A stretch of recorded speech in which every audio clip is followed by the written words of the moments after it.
Well, welcome to the Debt Matters podcast, where we help Canadians find solutions to their debt with licensed insolvency trustees from across Canada.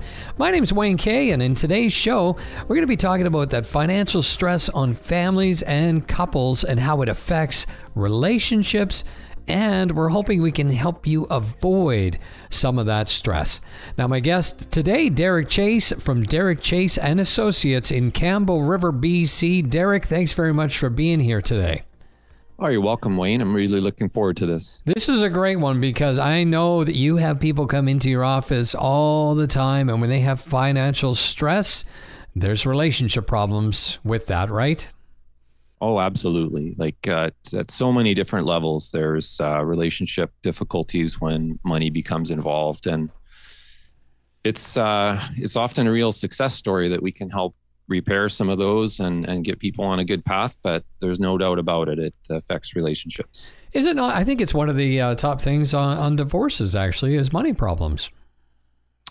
I would agree. Yeah. Fighting over money, it can lead to separation and divorce, which spirals into more financial problems, and it's a hard thing to change around. So it's better to stop it before it happens and get that relationship going in a good direction when it comes to money. So I think we need people to know that it's often not the relationship, it's the money. So how do you even start on that topic? Well, I think any relationship, you find the stress building when the topic isn't addressed. And when you're not communicating or talking about the topic, then the pressure just slowly starts to build until it boils over. And then you get some sort of incident or confrontation or arguments that probably could have been avoided, or a good chance it could have been avoided if people were just open to talking about it well in advance or much earlier, and get the issues out on the table and just talk through it. So that's in general what I would see is the issues just fester, and then all of a sudden it's gotten to a point where it's very heated, and problems can happen. And there would be anger as well. There'd be anger, I'm sure, from one of the parties towards the other. Maybe somebody made some bad financial decisions or was spending and not paying attention to where that money was coming from or going. So you have to deal with all those emotions. What's that like when you have a couple come in for the very first time and then you offer them some advice on how they can take care of this debt? Have you seen couples connect? We have, for sure. We like to say we're in the pressure relief business, and to see people come in with so much pressure on them and so much stress and obvious relationship challenges, and then we're able to sort of give them information as to how they can move forward through that setting. There's often reconciliation there, and there's often within a household where there's dependence, there's some very teachable moments that the family can kind of come together and say, hey, look, we're in this predicament, and we all need to pitch in to get through it. And there's been some remarkable settings where different members of the family have done what it took to help. And so that there can be a real good story coming out of it. But on the other hand, sometimes if it's gone too far, then that financial stress and difficulties, just the damage has been done too. So when we talk about some of those teachable moments, what would those look like? Well, I think that so often in a setting that one person in a household sort of takes on the responsibility for dealing with the finances. And, I've heard settings where one person in a marriage says, well, I make the money and I give it to the other person to take care of. And there's not a lot of communication there. There's not a lot of understanding as to what the expenses are, or where that money's going. So as we get into some financial counseling and we're talking about just communicating what the income is and where that money's going, and people kind of share that responsibility a little bit better and at least communicate the results what's happened every month. There can be just a new level of communication between people, and so that's satisfying to see. It's a different level of relationship, I think, when you're more open to communicating, and I think that spills over into other areas of people's lives as well. So overall, the relationship would be healthier. So one couple likes to spend, one likes to save, probably causes a lot of arguments within relationships. Should you have everything going into one account? Should you keep things separate? How does that look, and what's your advice for that topic? Yeah, that's a tough one. I have seen both of those settings where people would say we each have our own account and we each kick in X amount of dollars for common expenses. And other times people put it all into a joint account. It's a very personal decision. I think sometimes people bring some difficulties from prior relationships into their current relationship, and they don't want to experience being blindsided again, so to speak, and they want to make sure they can take care of themselves. But I think at the end of the day, if you are both active in talking about what's happening and looking at the numbers and just having that awareness, then I personally don't see anything wrong with having funds commingled. I think that's, if you're in a relationship, that's part of the relationship, but that's just my personal opinion. Mm-hmm. Well, yeah, but you see what happens when everything goes sideways. So do we see things go sideways more with commingled accounts or separate? I think that maybe here's the answer to that. I'm answering my own question is, and you mentioned this, both parties need to be paying attention to what's happening financially and communicate about it. Mm-hmm.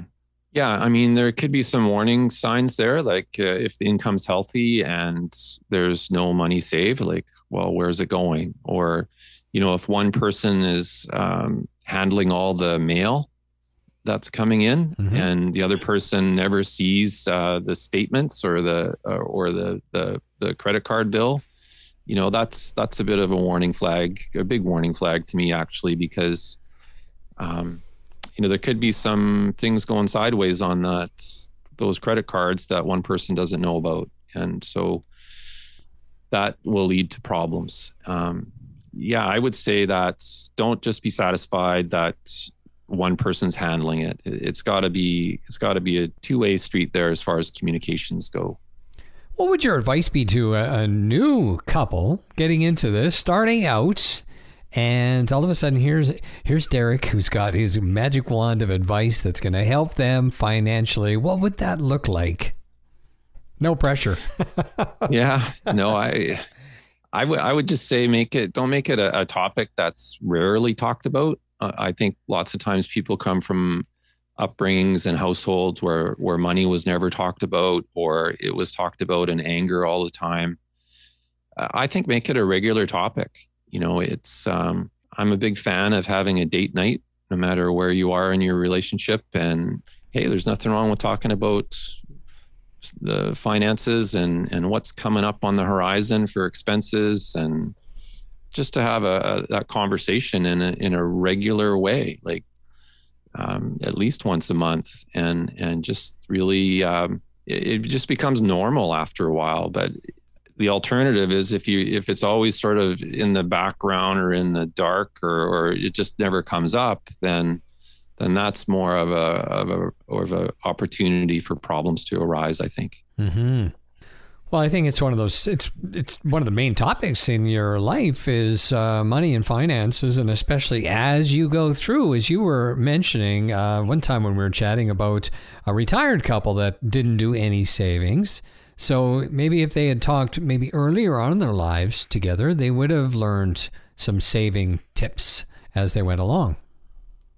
Yeah, for sure. There's no doubt about it. I mean, it doesn't take a tremendous amount of energy to have that conversation or to do a little bit of research on that, and even just a little bit of data or awareness or effort in that area can produce tremendous results. So I would just encourage people, if they're listening and it's been a difficult topic in their household, is to bring it up. Say, can we talk about this a little bit? And I really think we should share with what's going on and kind of go from there. Mm-hmm. And if that's always a heated discussion, is there any advice on how to get through that? Well, I think there's some excellent counselors out there for relationships, and perhaps that's another step that a person has to take. There are what we call underlying issues that can be very difficult to overcome with finances. One that pops to mind is that, maybe someone likes to really shop, and shopping makes them feel good because they really didn't have anything when they were growing up. So they like to shop now to feel good. So that's an underlying issues personally or psychologically that, maybe you need some specific counseling for. But there are a tremendous amount of counselors. We're lucky in Canada to have that. And a lot of times people have access to those counselors on a free basis through their employment. Mm-hmm. And take advantage of that and find that counseling for relationships, whether that's through your union or through your church or through whatever resource, so that you can get down to that underlying issue that's maybe driving the financial problems in your relationship. Yeah, that's a great one. I love that you brought that up, that, maybe one likes to spend and one doesn't, depending on how they were raised. My wife, if we won the lottery and you asked my wife, well, what would you want? Her list is very small. Where my list is really long. I've got my list of all these things that I would love to be buying, right? So when we talk about needs versus wants, you want to touch on that quickly? Oh, it's always a good question. I think if you watch advertising, they're always talking about your wants. And but when it comes down to it, when push comes to shove, what do you really need in life? I mean, it's some pretty basic things. So a healthy exercise in any relationship, I think, is for each of you to write down your top needs and your top wants, and then compare them and see where you're at and talk about that. And that can just, again, help build that communication and help to make some choices as to what is the household's number one need and the household's number one want. And you can even extend that to having teenagers involved in writing down those particular lists. And we would encourage families to do that with their kids, their teenage kids, to write down the teenagers' top needs, their top schooling needs, which is another category, and then their top wants. And there's some good teaching points, teachable moments there where you can convey that, you can't get all of these things right away. You have to choose between what comes first. And obviously that's going to start with survival needs, and then moving on to school, and then lastly wants. And maybe that teenager has to go get that paper route in order to get the wants. And, that certainly was a popular thing to do when I was growing up, as far as a teenager getting that little lawn cutting job or paper route or whatever to get the wants, and still relevant today. Oh yeah. You can make good money cutting grass. It was unbelievable how much my son made in the neighborhood. So it's a great place to start for sure. Have you ever seen, being that you do these exercises with couples that come in, have you ever seen the needs be really quite different between a couple? Not that comes to mind. I mean, the basic needs are shelter and food and, utilities and things like that. It's the wants or the goals. I mean, you could call a want a goal, and yeah, it's just something that you could get by without, you could still live without it. It's just something that you want. Yeah. And those vary dramatically, but again, it's just a matter of getting them out on the table and saying, having a bit of a talk about which of these wants is at the top and which is at the bottom, and what's important to you and what's important to the household. Well, I think that's a great step, that if you haven't seen the needs be too different, people understand what they need. So that's a good thing. And there's a little success for that relationship, because we're both on the same page, understanding those, and then they can go from there. I think people need to know they're not alone. Financial issues, financial topics, talking about money is a stressful situation for a lot of people, and you're not alone. Yeah, very true. I mean, it's a very common thing to stress out about that. And I think once you are able to get some information, I think that goes a long way towards de-stressing that whole setting. And whether that's information between the people in the household, or whether it's information from a professional such as a trustee, that's all good. I mean, the more information you have, the better decision you're going to make, and the future is going to be brighter. Derek, thank you very much for all the information today. Anything else you need to share? I don't think so. I think that was good. I think every setting can go in a better direction. So I would just encourage people to take those steps that they need to, even if it's just a small step, to go in that good direction. The guest today, Derek Chase. And if you want to learn more, or you want to schedule a free consultation with Derek, well, you can go to the website, bankruptcytrustybc.ca. And that's it for today's Debt Matters podcast. So you can subscribe wherever you do get your favorite podcast from. And of course, for more information on this show, you can check out debtmatters.ca.